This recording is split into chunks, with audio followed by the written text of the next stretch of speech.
छुटम केवलम ज्ञानमूर्तिम दंडातीतम कंसदर्पम प्रतिष्ठाते लक्ष्यम उत्कर्ण्यत्वमें सर्वसाक्षीभूतम् भावातीतं निर्गुणं सत्त्वं चैतन्यं साक्षात्मातीतं नादमेन्द्र कलातीतं मंगलम गुरु शब्दगुरु मंगलम शब्दाधार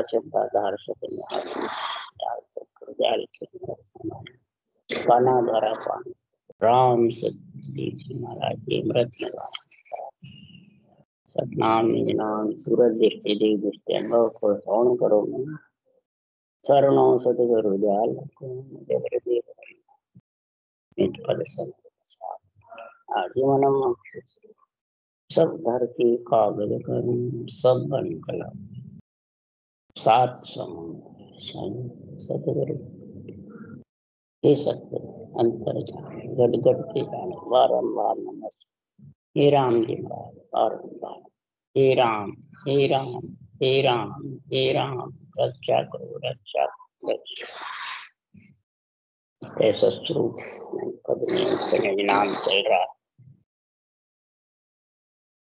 सदगुरुदेव समझा रहे हैं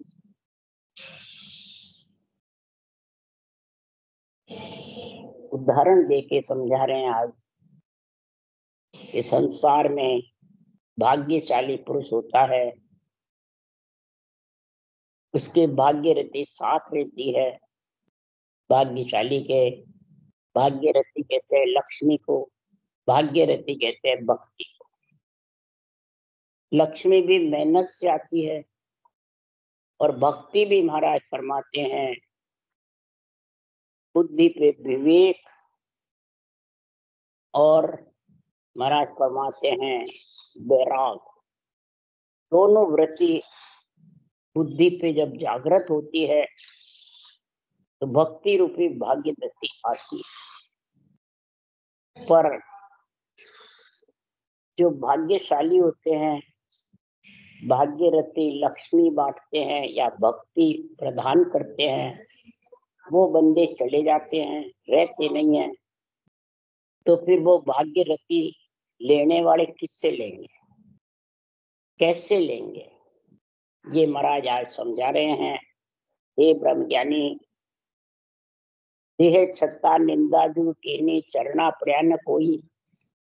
देह छत्ता ऐसे केवली भगवंत आए तो उनकी निंदा भले करी, चरण में कोई पड़े नहीं। और पीछे सकल धर्म सो धरडाता में कारज, पीछे धर्म धरडा कराते हैं, उससे कारज होता है। देह छत्ता जो थे जब तो उसका ज्ञान भक्ति भाग्य रते लक्ष्मी धारण नहीं करी, और पीछे से गुणगुणानुवाद गाते हैं, फोटो पूछते हैं, पगले पूछते हैं, क्या उससे भाग्यरथी धन मिल जाता है या भक्ति आ जाती है? कितना ही झाड़ो बुआरो तन का कौन देगा?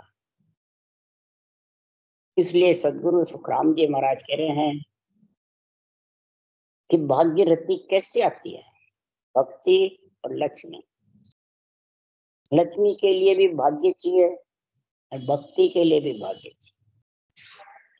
भाग्यशाली पुरुष के पास ही होती है।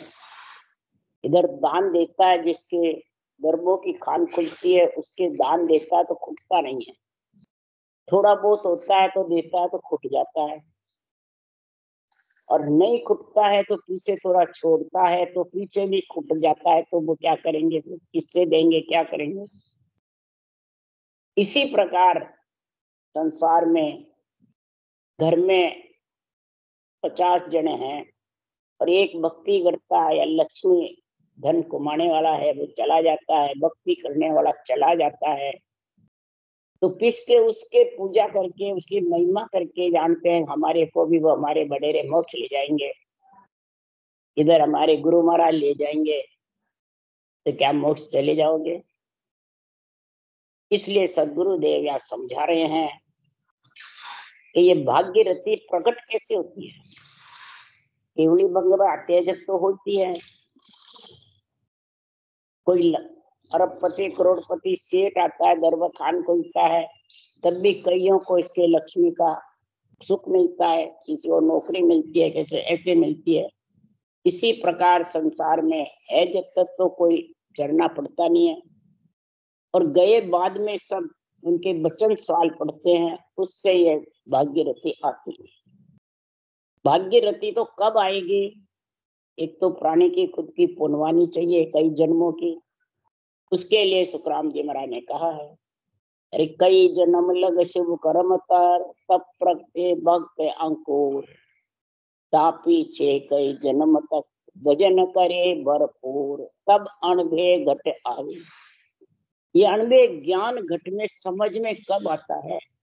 संस्कृत बांचने वाले को भी नहीं आता है, संस्कृत के वक्ता है उनको भी नहीं आता, सारे शास्त्र को याद करने कंठस्थ करने वाले को भी ये साधारण भाषा भी समझ में नहीं आती। क्यों नहीं आती है? तो उसके कई जन्मों के शुभ कर्म में कमी है, और है तो कई जन्म भजन भरपूर करा हुआ होता है, तब ये अणवे ज्ञान बुद्धि पे विवेक और वैराग आता है। तो महाराज फरमाते हैं संसार में जितने भी केवली भगवंत गए, उनके ग्रंथ तो यहाँ हाजिर है, ज्ञान भी हाजिर है, और महाराज की वाणी में लाइन लाइन में विधि भी लिखी हुई है। विधि मिलिया कारज होवे रे भाई, विधि मिलेगी तो कारज होगा, पर किसका होगा कारज? जो भाग्यशाली है, जिसके भाग्य रति जागना है, आत्मा को परमात्मा में मिलना है। तो ये कड़ा का गुण है कि मन विचारों का है या इच्छा का है? नहीं, कड़ और कड़ा का गुण है। इसके लिए किशनदास जी ने उदाहरण दिया है, हरिजन हस्ती किशनदास में फेर न कोई, वे तोड़े गढ़ पोड़िया वे तोड़े भरम अनंत, दंत रहे हस्ती बिना पोड़ न टूटे कोई।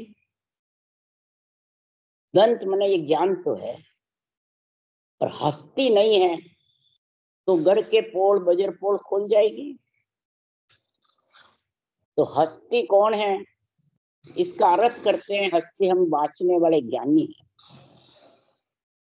बाँचने वाले ज्ञानी ये नहीं बोलते हम पोल तोड़ देंगे, हम गुरु हैं, सदगुरु हैं, हमें सत्ता का गुण है, हमारे को सत्ता हमारे गुरु महाराज दे गए, जिससे हम पोल तोड़ देंगे, बजर पोल खोल तुम्हें परम मोक्ष भेज देंगे।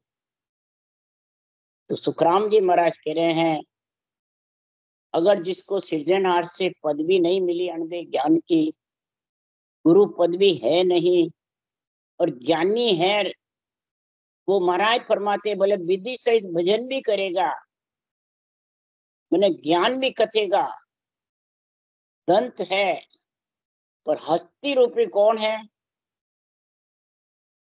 ज्ञान ग्रंथ है, दंत है, पर हस्ती बिना वो दंत काम नहीं करते हैं। तो हस्ती कौन है?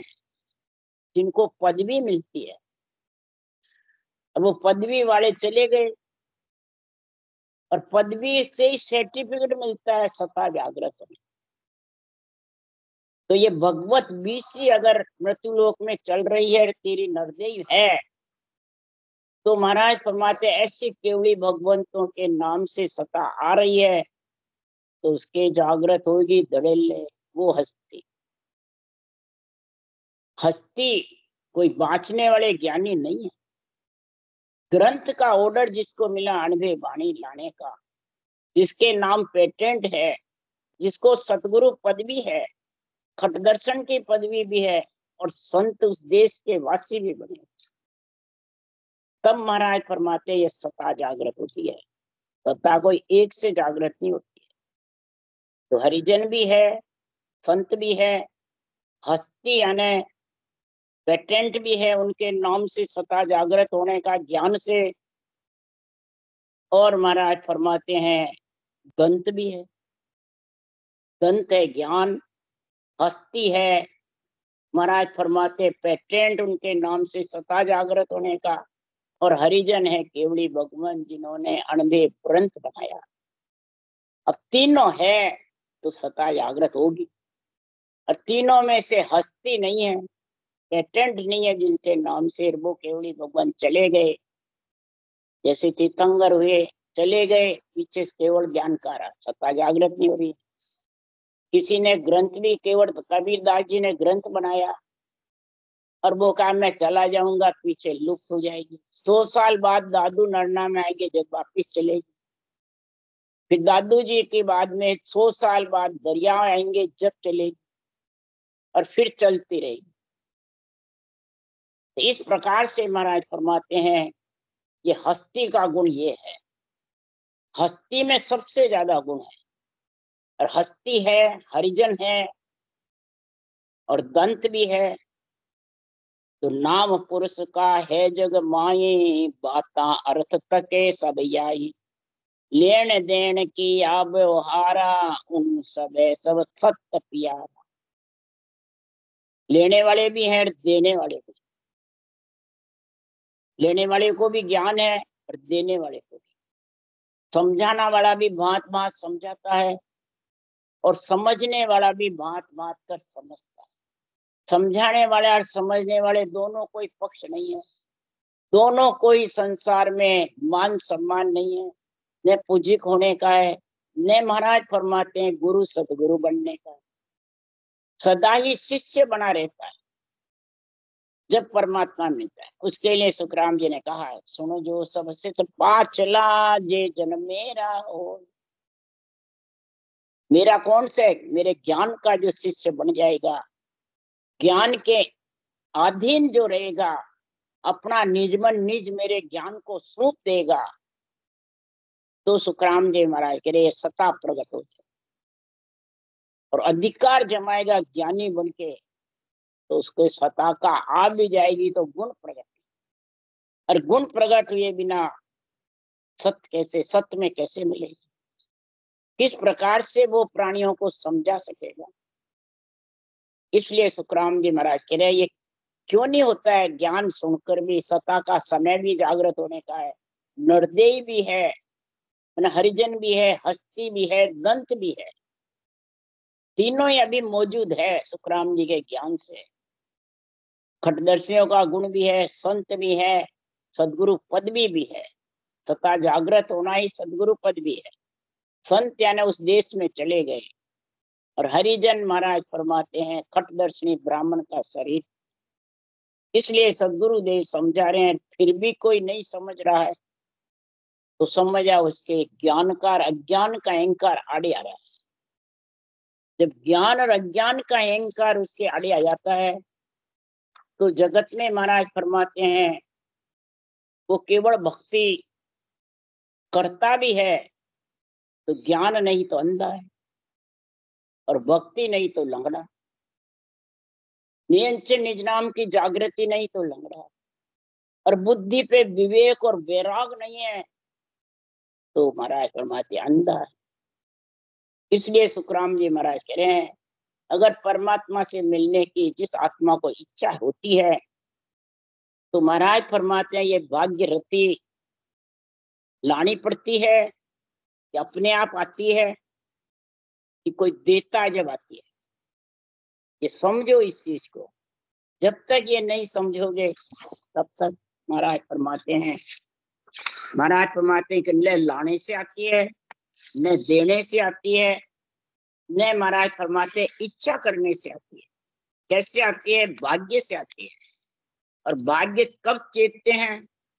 ज्ञान अज्ञान का अहंकार नहीं होता है, और बिल्कुल गरीब निवाज बिड़द मांगो ढींग निवाज, गरीब निवाज बना रहता है, बिल्कुल भी महाराज फरमाते धींग नहीं, गरीब निवाज। ऐसा गरीब पड़ता है एक पद में ओ गुण आदू धींगन तारे चाहिए। धींग को तार नहीं सकते, ये भाग्यरथी धींग के आती नहीं है।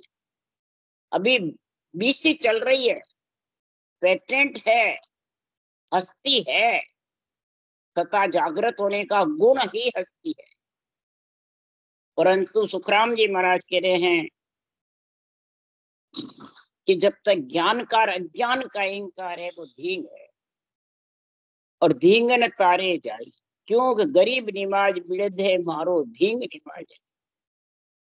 धींग निवास नहीं है। तो ब्रह्मा विष्णु महेश्वर शक्ति ए धींग धींग सोई धींगा क्यों कर वो पद पावे। तो ब्रह्मा विष्णु महेश शक्ति क्या चारों माता पिता धींग है कि चारों का शरीर लेके बाँचने वाला धींग है। धींग का मतलब है गुरु सदगुरु बन गया और जीवा तारण जहाज बन गया। और ग्रंथ काम में लेते हैं सुखराम जी का, केवड़ी भगवंतों का।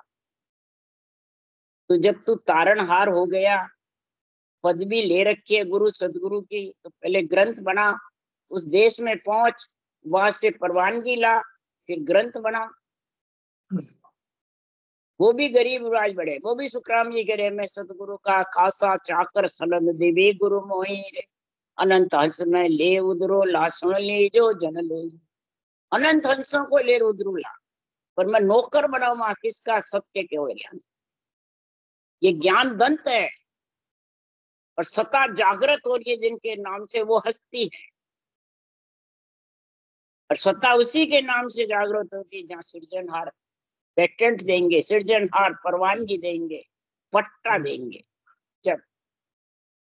इसलिए सतगुरुदेव फरमाते हैं इस संसार में जो ज्ञान और अज्ञान के अहंकार में है, उनके कलयुग बैठो घर में ओ किम होवे कार। कलयुग में, कलयुग घर में उसके बुद्धि पे आके बैठ जाता है, तो ज्ञान ज्ञान का अहंकार उसके भर जाता है और धींग बढ़ जाता है। चारों का शरीर लेके वो कभी भी उस देश में नहीं पहुंच। इसलिए सुखराम जी महाराज कह रहे हैं ये कलयुग न्यायी राजा है। कलयुग को सब बुरा बताते हैं, सुखराम जी कह रहे चारों युग में कलयुग उत्तम है। बहुत भाग्यशाली है जिसके कलयुग में जन्म हुआ है नरदेव। 3 युग वाले कहते हमें कलयुग में देव, छोटी सी उम्र में नाम का इतना पराक्रम होगा, हस्ती और दंत का, कि वज्र पोल मिनट मिनट में टूट जाएगी और परम पद में आत्मा चले, ऐसा गुण होगा। और कलयुग जिसके घर में बैठ जाता है ज्ञान अज्ञान का अहंकार, तो वो पार नहीं पहुंच सकता। भले वो कितनी बाणी बाचो, ब्रह्म ज्ञान की छाया ले ले धर्म उतार झुंझे, कलयुग बुद्ध विष्टवा की ने कहते या नहीं सोचे।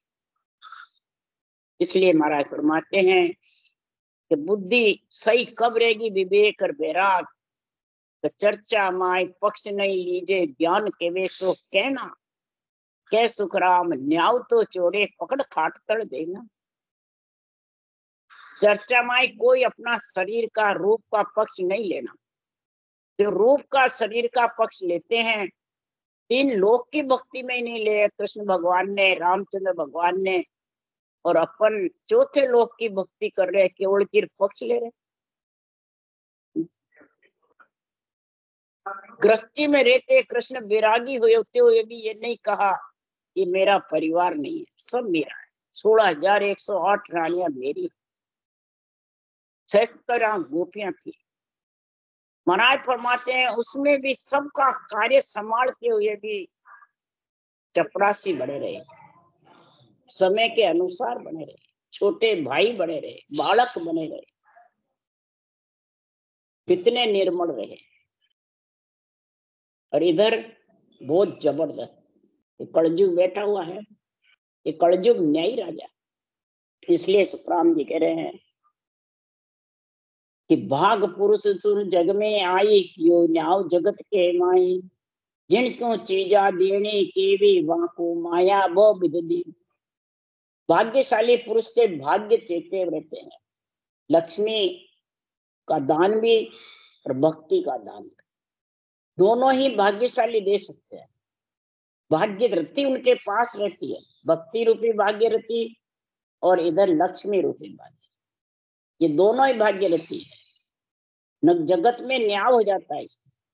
लक्ष्मी से अंजल का कार्य होता है, जुग का काम सुधरता है, और भक्ति से आत्मा परमात्मा है। तो महाराज फरमाते हैं ऐसे भाग्य पूर्ण जग में है, जो चीजें लक्ष्मी या भक्ति देने की थी वो देते रहते हैं।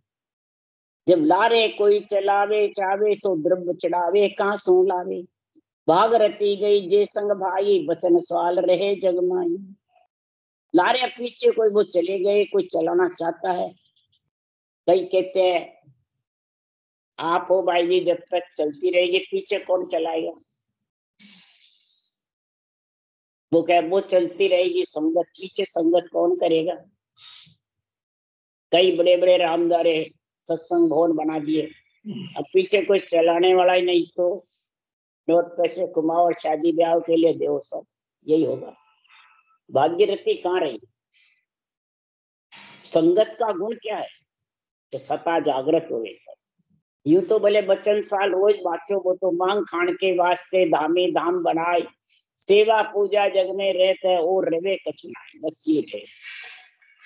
पैसे कमाने का काम रहेगा, व्यापार हो जाएगा, बस व्यापार जगत का, वो भी आत्मा का नहीं। इसलिए सुखराम जी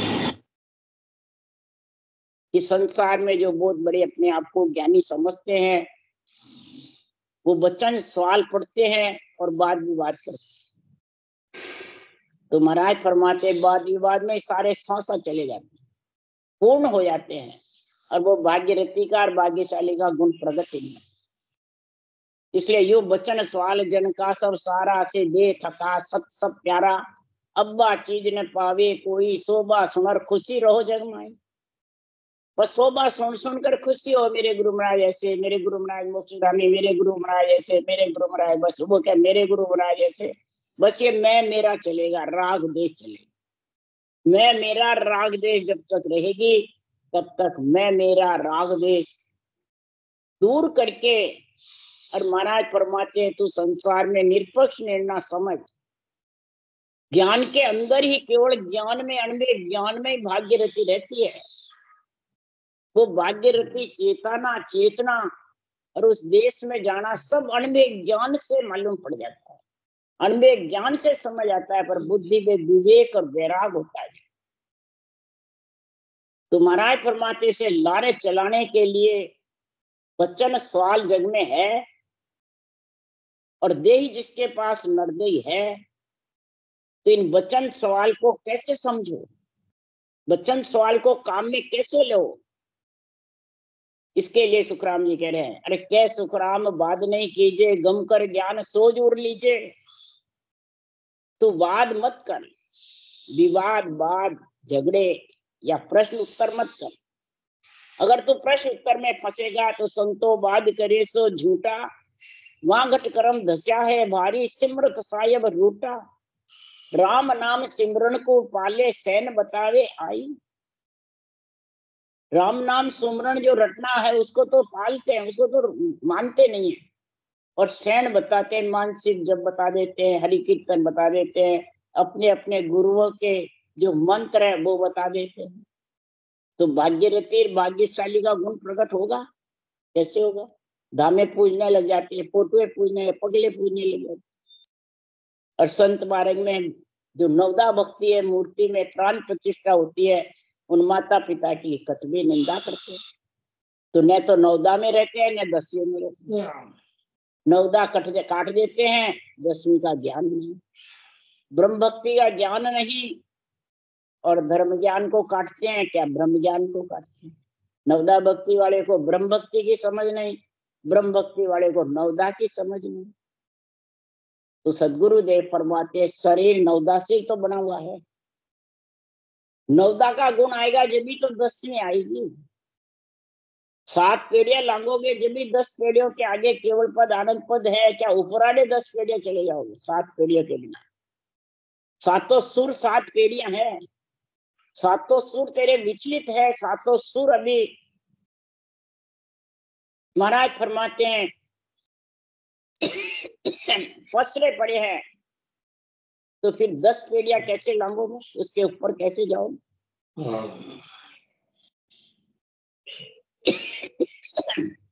इसलिए सुखराम जी सातों सुर लांगना ही नवदा लांगना, सातों सुर शीतल होना ही नवदा पार करना। और सातों सुर विचलित है, तो फिर कैसे तू 10वां पार। 10 पेड़ियों के आगे आनंद पद है और उसका सुख है। ये सब वचन सवाल में संतों के केवल ज्ञान में सब लिखे हैं और सब समझ। देह थका सत सब प्यारा, देह थका ये सत का जो प्रेम, जो जागृत होने का जो समझ, विवेक और वैराग तेरे घट में आएगा तो महाराज फरमाते ये भाग्यरथी जागृत है। तो इसलिए महाराज फरमाते के सुखराम बात नहीं कीजिए, गम कर ज्ञान सोच उड़ लीजिए। गम करो, ज्ञान धारण करो, अंदर में विचार करो, हृदय में तोल करो, बुद्धि पे विवेक करो और वाद विवाद मत करो। संतो वाद करे सो झूठा, वो झूठा है।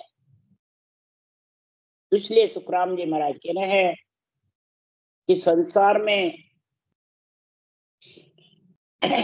इसको समझो, ज्ञान कर सोचो, गम करो और सोच करके उर में धारण करो। उर लीजिए, सोच उर लीजिए, उर में धारण करो। तो जिन्होंने जो ये पंथ रास्ता बताया है, जो केवड़ी भगवान चले गए और उस रास्ते पे केवड़ी भगवंतों को अरदास करो, सृजनहार को अरदास करो। तो सृजनहार तो घट घट में बैठे हैं, केवड़ी भगवंतों का ज्ञान हाजिर है। तो दोनों को अरदास करो मेरी आत्मा का कल्याण कैसे होगा। तो महाराज फरमाते हैं वो तुम्हारे गम कर ज्ञान सोच उड़ लीजिए और वाद विवाद को छोड़ दो, देश दास को दूरा करो, मेरी तेरी को दूर करो और ये रटना जबरदस्त चालू कर दो। जब रटना जबरदस्त होगी तो सुखराम जी महाराज कह रहे हैं कि इसमें किसी प्रकार का कोई मतलब झगड़ा नहीं होगा। किसी प्रकार से महाराज फरमाते हैं सत्य में जाके आत्मा मिल जाएगी और सारे झगड़े समाप्त हो जाए। वाद विवाद झगड़े आना जाना, सिर पे काल है भारी, सबको खाया जाए। ये काल कौन है कि जन्मना मरना। कलयुग में बुद्धि तेरी क्लियर रहेगी तो काल से अलग होगा। कलयुग न्यायी राजा है, बुद्धि पे विवेक वैराग होगा तो कलयुग तेरे बुद्धि पे बैठेगा नहीं। और कलयुग कब बैठता है बुद्धि पे? ज्ञानियों के। जैसे परीक्षित राजा ज्ञानी थे, वो सत्वादी थे और वो जरासंध का मुकुट माथे पे धरते ही बुद्धि फैल होगी। कलयुग आ गया माथे। कलयुग जिसके विषय रस ज्यादा होते हैं उसके भी आ जाता है। नशीली वस्तु का सेवन करते हैं तो भी कलयुग माथे आ जाता है। झूठ साच करते हैं उसके भी आ जाता है। जो महाराज फरमाते पराया धन हड़ते हैं उनके भी आ जाता है। और सबको अपने आप को सबसे ऊंचा बड़ा शक्तिशाली मानता है, सबको अंदर में रख लेता है तो उसके तो कलयुग बुद्धि पे आके बैठ जाता है। तो जरासंध ऐसा ही था और उसका मुकुट माथे धरते ही परीक्षित राजा ने मरा हुआ सरफ श्रृंगी ऋषि के डाल। तो इसी प्रकार ये कलयुग आ जाता है जिसके ज्ञानियों कहते हैं, अज्ञानियों के नहीं। अज्ञानी तो वैसे ही सोवेर खावे मोच करे। ज्ञानियों के कलयुग जब बुद्धि पे आ जाता है तो संतों की वाणी के अडंग बडंग निर्णय करता है, सिकल विकल उथल पुथल कर देता है। तो न तो भाग्यशाली होते हैं न भाग्यरथी उनके पास है। इसलिए सुखराम जी महाराज कह रहे हैं भाग्यरथी भाग्यशाली जब होगा कि महाराज फरमाते खुद भी उस देश में जावे और किसी प्रकार का बंधन नहीं बांधे। तारण तिरण गुरुदेव भेव भव सागर दिया। तारण तिरण जो केवड़ी भगवंत हुए, तारण और हुए और किसी प्रकार का उन्होंने रूप का बंधन नहीं दिया, किसी प्रकार का रूप रखा ही नहीं जो बंधन है। ज्ञान और सता रूप से महाराज बोल रहे हैं बंदी छोड़ गुरुदेव दया सागर गुण दाता। बंधन में नहीं रखा, बंदी छोड़ गुरुदेव दया सागर गुण। ऐसी दया घट में थी आत्मा को कल्याण करने की, परमार्थ की। तो ये गुण प्रकट होने का तरीका जबरदस्त। और जो यहाँ बाँचने वाले बंधन में रखते हैं मैं गुरु तू चेला देवता आन, तो उनके तो कलयुग जरूर बैठेगा। वो 9दा भी नहीं कर सकता, 10वीं भी नहीं करता, फिर कहा जाएगा अवगति। इसलिए महाराज फरमाते सावधान होकर रहो। अगर सावधान नहीं हुआ तो कलयुग बैठ जाता है तो फिर उसका काल का घेरा हो जाता है। और जब काल का बंधन होता है तो काल ज्ञान को कत रहो, काल धन में लीन, काल अंग गुरु को धरे, काल शिष्य हो जाए, काल मन की सब कहे, काल देवे परचा दो, सुखराम काल परचा देवे, द्रव्य दिखावे लाल। कई प्रकार के बेरंग पर्चे कर करके द्रव्य दिखाते रहते हैं, लोगों को भरमाते रहते हैं कि नहीं मैं केसर विमान में तेरे को बैठा के ले जाऊंगा, वो क्या मैं ले जाऊंगा, ले वो मेरे बदावे करेगा, मैं तार दूंगा जीवन। ऐसे ये काल बोलता रहता है, जन्म मरण बोलता रहता है, और कलयुग बुद्धि पे बैठ जाता है। काल महाराज फरमाते जब जबर होता है तो काल त्रास दिखाए कर जीव पकड़ ले जाए, त्रास दिखा दिखा करके जीव को पकड़ ले जाए, पीछे पछताता है। 5 तत्व गुण 3 है, ये सब मेरा रूप।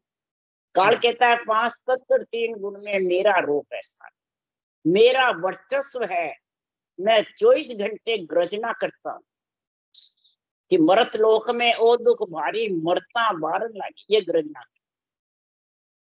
इसलिए सुखराम जी महाराज के जवरो के सुखराम को घट घट मेरी आवाज, घट घट में मेरी आवाज, मैं बोल रहा हूँ, ज्ञान कर रहा हूँ तो मैं सब मैं जो मैं और मेरा करता है उसके समझ जाओ कलयुग बुद्धि पे बैठा हुआ है और काल का जोर है।